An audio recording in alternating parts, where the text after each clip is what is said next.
I want to prove to you without a shadow of a doubt that limited atonement makes God out to be a sadistic, a malevolent being.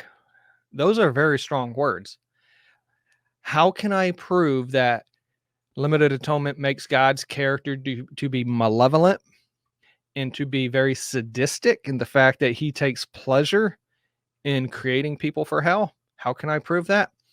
Well, I love the fact that God has groomed me to be an apologist, many, many years before, because as an apologist, I came across what's known as the Epicurean paradox. I don't know if anybody here has heard of that before, but the Epicurean paradox is based off a Greek philosopher, I believe in the 6th century, called Epicurus. And I believe it's in the book of Acts as well. When Paul goes to Mars Hills, you hear about the Epicureans also.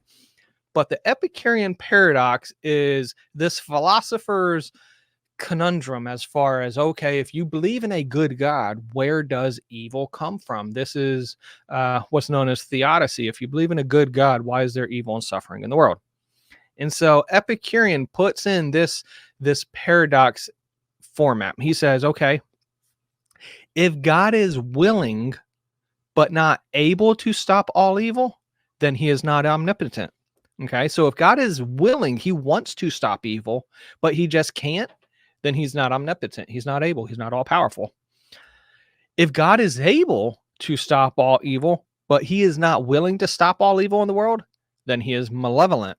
Okay, so he's wanting to, but he just not willing to, is what they're pointing out. And again, this is something that atheists love to go ahead and point out with theists. They'll say, okay, Epicurean paradox, right? Why is there evil? If God is able and willing to stop all evil, then where does evil even come from? If God is willing and able, why are there evil acts going on all the everywhere? And if God is neither able nor willing, then why do we even call him God? If God can't and he doesn't even want to stop evil, why to call him God? And so the arguments that the atheists use with this paradox regarding the existence of God is here in the third argument. Is if God is able and willing to stop all the evil acts in the world, then where does evil come from?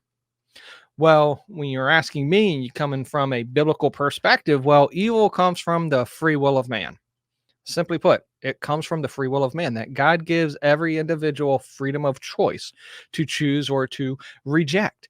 And so with that being the case, it's solely because of man's free will that evil actions occur. Now, God does not create us to be autonomous robots, unless you believe in Tulip, which, you got a puppeteer there. But I don't believe we are autonomous robots. I don't believe in the meticulous determinism of God. And so with the Epicurean paradox, the key to this is the third argument. If God is able and willing to stop evil, where does the evil even come from? Well, the evil comes from because man makes poor choices because they're following their own flesh and sinful desires as opposed to following the ways and the will of God. That's where evil comes from. That's how you would answer this one to an atheist.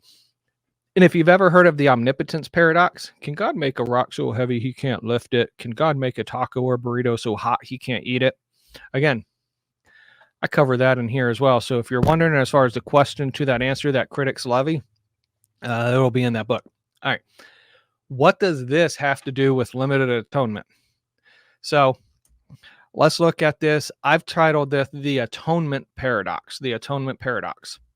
If God is willing to atone for all sins, but he is not able, then he's not omnipotent. Okay. So if God wants to atone for all sins, but he just simply can't, then he can't do it. He's not omnipotent. If God is able to atone for all sins, but he is not willing, then he's malevolent. If God is able and willing to atone for everyone's sins, then why do people go to hell? And if God is neither able nor willing to atone for everyone's sins, why call him God? Okay. Again, just like the Epicurean paradox was found in the third argument, so too we have this. If God is able and God is willing to atone for everyone's sins, why are people in hell? Well, if you were to ask somebody like me who believes in free grace theology in the argument for total atonement, people are in hell because of man's free choice. But if you were to ask those that hold to Tulip and Limitarians, if God is able and God is willing, why are people in hell? Well, because God wants them in hell. There's no way around that. Because when they build their argument on the total depravity and the T in Tulip, God is clearly able, because to them, God is omnipotent. He can even do the illogical and not and contradictory. God is able, but the problem is God is not willing, according to Tulip. If God is able to save all these people, but God is not willing to save all these people, then by essence, God is malevolent. And this is the character of God that Tulip paints.